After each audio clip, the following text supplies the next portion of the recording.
In the whirlwind of our daily lives, time can often feel like our most precious yet elusive commodity. From managing household chores to shuttling kids to school and other extracurricular activities, the demand on our times can be relentless. But for Christian parents, the challenge doesn't end there. We often find ourselves being pulled in multiple directions by home responsibilities, work responsibilities, church activities, and the constant pressure to do it. But what if I told you that there was a way out of the time trap? Welcome to a journey of freedom, faith, and fulfillment. Let's begin.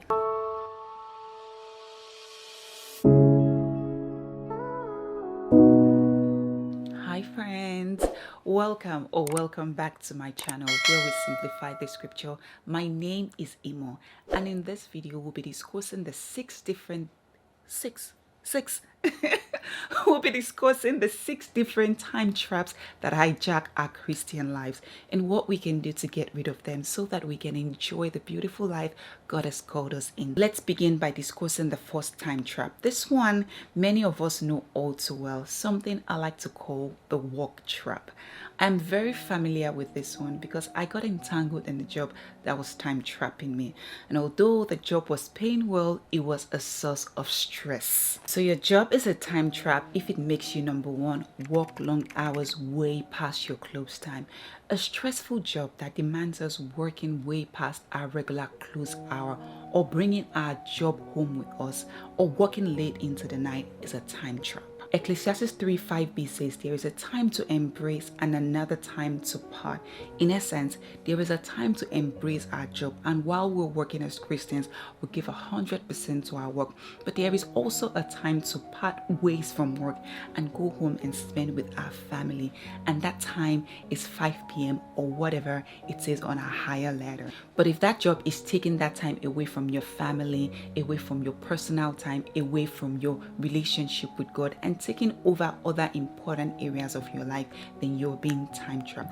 I mean, you wake up every morning, dash out to continue the cycle, work all these crazy hours, bring your work home, and then sleep for a couple hours and continue the cycle. I tell you, you're being time trapped. Again, there is a time for everything. There is a time to work and a time to rest.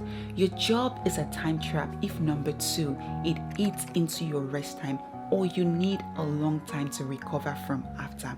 Oh, my former job made me so tired and exhausted. I was not able to effectively fellowship with God as I know I should. Sometimes I'd feel so mentally drained, even on my days off. So after working back-to-back shifts for like 3 or 4 days, it used to take me about 2 days to recover. So I'd work 4 days, I'd spend 2 days trying to recover, and then 1 day probably going to church and doing something, and the next week I'd just follow the same cycle. Now it wasn't only that this job was stressing me, it was also taking away from my rest time, and I was taking too long to recover from the job. Are you in a job like that? Are you taking too long to recover from your job? The job may be time trapping you. Short-term strategies may include establishing boundaries. Let management know that you do not take work home. Work ends at 5 p.m. That's it. I signed up to work between 8 and 5. I don't discuss work at home. Please do not call me past my closing time. Set clear boundaries between work and your personal life, because this is crucial. This way you can begin to prioritize things like your spiritual practices, family, self-care, and whatever it is you want to do. As believers, it's important we ground our identity and worth in our relationship with God rather than in our career success or achievement. Remember that your value as a believer is not determined by your work performance. At first, I tried all those things I talked about, setting boundaries and doing all those things, but eventually I had to quit. I quit because I really had to, and then it was the best thing for me to do. And something I've realized is that there is always something better. If you are at a work you don't like, if you are at a work that really stresses you, I promise you that there is something better if you search for it. Time trap is what I call family responsibility overload. As a family person, this may include things like kids having too many extracurricular activities. For instance, you have a kid that's involved in swimming, soccer, basketball, art, piano, places that you have to drive them to and fro. And let's not forget the chore. That's the big one, chore. Many of us spend hours, buying, placing orders for groceries, sorting them, cleaning, doing laundry. And as important as all these activities are, if we do not find a system around it or build a system or structure around them, they will become time trappers, taking most of our time than necessary. For household activities and family responsibility not to become a burden, there are certain things I have done, I'm doing right now, and I've seen other families also do that's been helpful, and that is prioritizing. For instance, let's say you have 3 kids, and the 3 kids are involved in 3 different extracurricular activities. That means you have to take 3 kids to 9 different activities every week. Now, this can leave you as a mom or dad very frustrated, very exhausted and overwhelmed. So one way, or some of the things people have been able to do in this situation, is help their kids prioritize which one is the most important. If you're a mom, please delegate. Please delegate. The only supreme being is God. The rest of us are still humans. You don't have to be a perfect mom. Really, there is nothing like that, and there is no award for that. The Bible says in Ecclesiastes 9:10 that whatever we do, we should do well, not perfectly, but well. So as a mom, please do your best and delegate the rest. Delegate to your husband, delegate to your children, delegate to those around you, those that are available and genuinely want to help. Moms, sometimes leave the kids with their dad and go do some self-care. Go participate in something, you and God time, you time, whatever. Personally, I've learned to take a me time from time to time. That's the time where I don't do anything, I don't cater for anybody, it's just all about me. And during that time, I understand that my kids will likely eat pizza if I leave them with their dad. And that's okay, because I know that them eating that pizza one time will not kill them. But I've just learned to just give myself grace and just enjoy a little bit of time to myself, because I can only pour out well from where has been filled. If I'm empty and drained, I'm not able to give the best to my family, I'm not able to give the best to my husband and my kids. So I make sure that from time to time I take time out to fuel myself in God, fuel myself with self-care, fuel myself with other things that bring joy and fulfillment to me. So as a mom, please, if you can, delegate to your kids.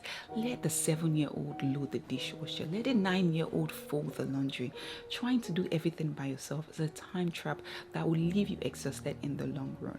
Devote that 30 minutes or 1 hour you get from delegating. And I'm going to throw a note of caution here. Please remember to say thank you to those that carry out your task. I promise you, they are not going to do it as perfectly as you will, but just say thank you to them. They did their best, and that has to be good enough for you.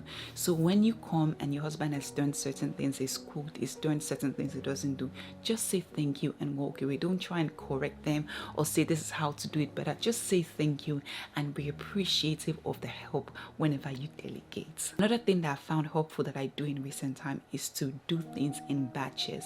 So now I do things like cooking in batches. If you get to my refrigerator, you'll meet grilled or baked chicken that can last for over a week.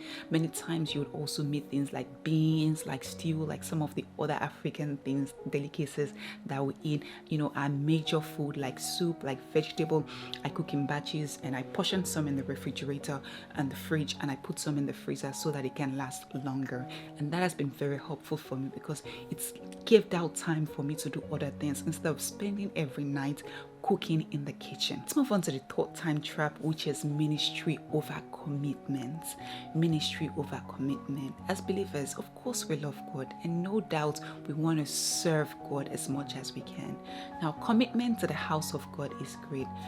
When it becomes too much, in essence, when you begin to overcommit, it may become a time trap. Now you're in choir, you're in prayer, you're in welfare, you're in protocol, you're in evangelism, and 2 other different departments in church. This may time trap you. And service is great, but overcommitment is a time trap, especially if it constantly takes us away from our primary assignment, which is our family. What's in Genesis 2:24. So how do we stop overcommitting, especially if we're in that habit? The 2 ways I found helpful so far. The first way is just to say no. Say no. I mean, if you're in the choir and you are in the prayer department and someone from welfare walks to you and say, can you please join our department? You just let them know you're not able to at this time because you already have commitments elsewhere in other departments and other church activities. And if you do not want to say no just because of who's asking, you can let them know whatever contribution you can bring. Many times when people have walked up to me and asked me to, be this or do that, I let them know, hey, I'm not able to serve in full capacity here, but I can come in from time to time as a consultant when you need me. Now, the fourth trap is the social trap. It's what I call the too many friends trap. Here is the thing.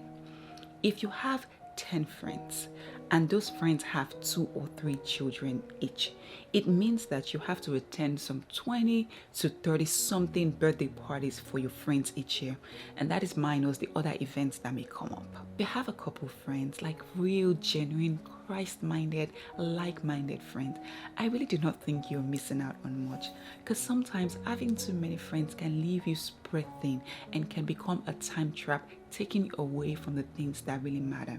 Then there is the drama that comes with having too many friends, the hot feelings, and those things, they only time trap you some more.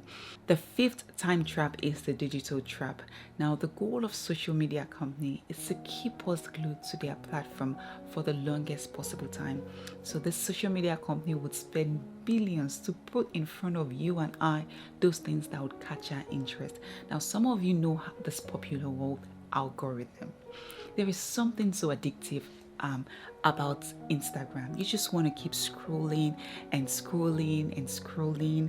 You pick up your phone just to check a quick message, but you get distracted by Instagram, and then you end up keep scrolling for 30 minutes to an hour before you get into what you want to do. Instagram, Facebook, TikTok, WhatsApp are good time trappers because they constantly leave us, checking. We're checking to see whether, someone's liked what we posted, whether someone's commented, whether we're doing good. There's also this anxiety and restlessness about having to post, and you feel like, oh, I'm not posting, my social life is dying.